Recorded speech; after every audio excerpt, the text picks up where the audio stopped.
निर्जला एकादशी व्रत कथा बहुत प्राचीन काल की बात है, जब पृथ्वी पर धर्म, तप, त्याग और सत्य का प्रभाव चारों ओर व्याप्त था। ऋषि मुनि अपने आश्रमों में वेदों का अध्ययन करते थे, राजा प्रजा का पालन धर्म पूर्वक करते थे और सामान्य जन भी अपने जीवन को ईश्वर भक्ति से जोड़कर जीते थे। उसी काल में पांडव और कौरवों की कथा भी चल रही थी। पांडवों में 5 भाई थे, युधिष्ठिर, भीम, अर्जुन, नकुल और सहदेव। ये पांचों भाई भगवान श्री कृष्ण के परम भगत थे। वे सदैव धर्म के मार्ग पर चलते थे। युधिष्ठिर तो स्वयं धर्मराज के अंश थे, इसलिए सत्य और व्रत पालन में उनका कोई सानी नहीं था। वे हर एकादशी का व्रत बड़े नियम और श्रद्धा से करते थे। भीमसेन, जिन्हें लोग भीम कहते थे, अत्यंत बलशाली, पराक्रमी और वीर थे। उनका शरीर विशाल था, उनकी भूख भी उतनी ही विशाल थी। उन्हें अत्यधिक भोजन की आवश्यकता रहती थी। बिना भोजन के वे स्वयं को दुर्बल अनुभव करने लगते थे। एक समय था उपवास भी उनके लिए कठिन हो जाता था। जब भी एकादशी आती, युधिष्ठिर पूरे विधि विधान से व्रत करते। अर्जुन, नकुल और सहदेव भी नियम से उपवास रखते, लेकिन भीम का हाल अलग था। वे प्रयास तो करते थे, परंतु भूख से व्याकुल होकर कभी कभी नियम भंग कर बैठते। एक दिन की बात है, हस्तिनापुर में सभी पांडव एकत्र बैठे थे। द्वादशी का दिन था। युधिष्ठिर ने देखा कि भीम बहुत उदास बैठे हैं, उनकी आंखों में चिंता थी। युधिष्ठिर ने स्नेह पूर्वक पूछा, भ्रात भीम, आज तुम इतने चिंतित क्यों हो? क्या कोई कष्ट है? भीम ने गहरी सांस ली और बोले, भैया, मेरे मन में बड़ा दुख है। आप सब हर एकादशी का व्रत श्रद्धा से करते हैं, मैं भी करना चाहता हूँ, पर मेरी भूख मुझे रोक देती है। बिना अन्न के मैं एक दिन भी नहीं रह पाता। मुझे डर है कि इस कारण मैं पाप का भागी बन रहा हूँ। युधिष्ठिर मुस्कुराए, भीम, तुम्हारा हृदय युद्ध शुद्ध है, भगवान भावना देखते हैं। फिर भी यदि तुम्हारे मन में शंका है तो हमें महर्षि व्यास से पूछना चाहिए।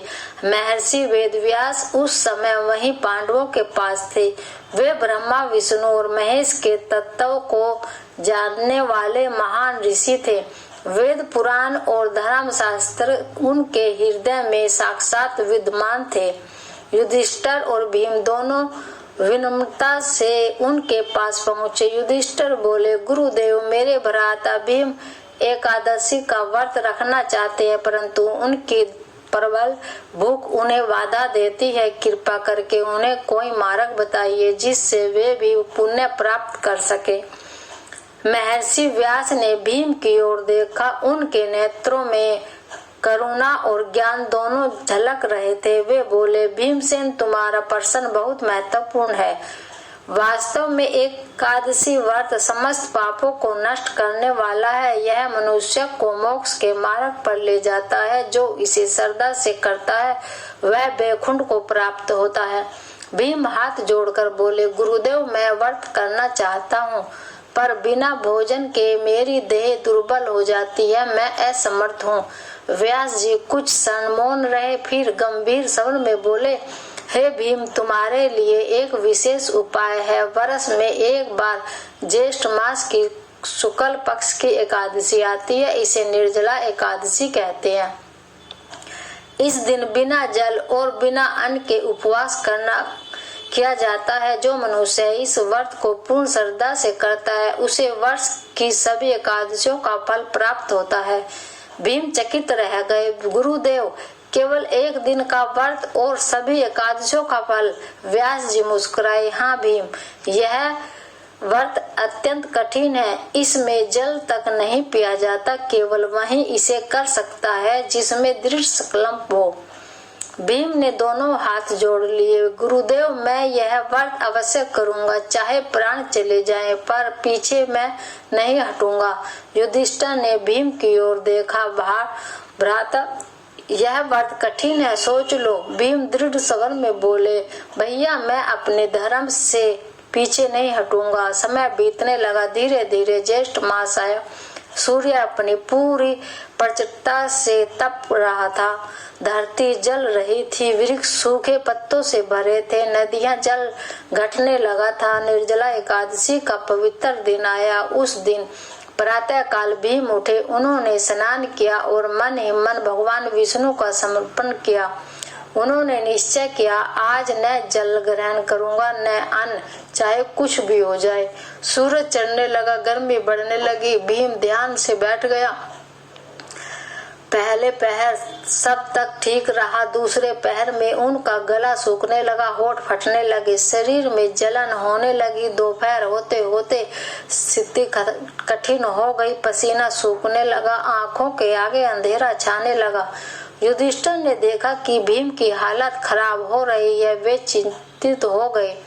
भीम, थोड़ा जल पी लो, स्वास्थ्य पहले है। भीम ने आंखें खोली, धीमे स्वर में बोले, नहीं भैया, मैंने संकल्प लिया है। शाम तक भीम की स्थिति और बिगड़ गई। वे मूर्छित होकर भूमि पर गिर पड़े।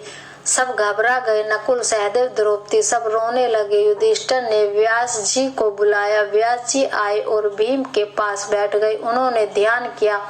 कुछ क्षण बाद बोले, डरो मत, भीम का संकल्प सच्चा है, भगवान स्वयं इनकी रक्षा करेंगे। रात्रि होने लगी, आकाश में चंद्रमा निकल आया, वातावरण शांत हो गया। भीम की चेतना धीरे धीरे लौटने लगी। उन्हें ऐसा अनुभव हुआ जैसे कोई शीतल अमृत उनके शरीर में प्रवाहित हो रहा हो। उसी समय उन्हें दिव्य दर्शन हुआ। उन्होंने देखा कि उनके सामने भगवान विष्णु स्वयं खड़े हैं, पीताम्बर धारण किए, शंख चक्र गदा पद से सुशोभित। भगवान बोले, भीमसेन, मैं तुम्हारे व्रत से प्रसन्न हूँ। तुम्हारा कष्ट व्यर्थ नहीं गया। तुम्हें सभी एकादशियों का फल प्राप्त हुआ। तुम्हारे समस्त पाप नष्ट हो गए। भीम की आंखों से आंसू बहने लगे। प्रभु, यह सब आपकी कृपा है। भगवान मुस्कुराए और अंतर्ध्यान हो गए। प्रातः काल द्वादशी का उदय हुआ। भीम पूर्ण स्वस्थ हो चुके थे। उनके शरीर में अद्भुत शक्ति और शांति थी। सबने यह देखकर आश्चर्य किया। युधिष्ठिर ने प्रसन्न होकर कहा, भ्राता, तुम धन्य हो, तुम्हारा संकल्प सफल हुआ। व्यास जी बोले, आज से यह व्रत भीमसेनी एकादशी कहलाएगा। जो इसे श्रद्धा से करेगा यह महान पुण्य प्राप्त करेगा। भीम हाथ जोड़कर बोले, गुरुदेव, यदि मेरे इस व्रत से किसी को भी मोक्ष का मार्ग मिले तो मेरा जीवन सफल है। इसके बाद यह कथा पृथ्वी पर फैल गई।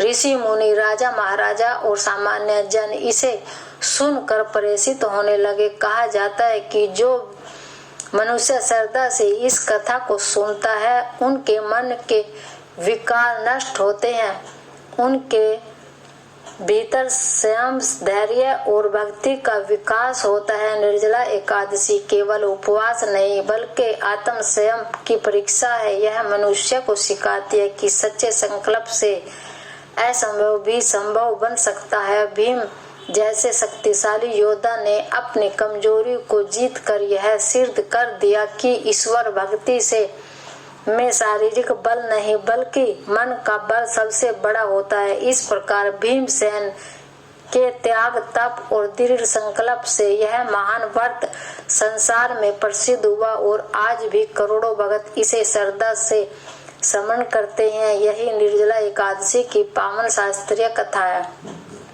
निर्जला एकादशी व्रत केवल उपवास नहीं बल्कि आत्म शुद्धि का साधन है। यह व्रत हमें सिखाता है संयम, धैर्य, भक्ति, आत्मनियंत्रण। जो व्यक्ति श्रद्धा, विश्वास और नियम से निर्जला एकादशी व्रत करता है उस पर श्री हरि विष्णु सदैव कृपा करते हैं। अंतिम प्रार्थना, हे प्रभु विष्णु, हम सब पर अपनी कृपा बनाए रखें, हमारे जीवन को धर्म, भक्ति और शांति से भर दें। जय श्री हरि, जय लक्ष्मी नारायण।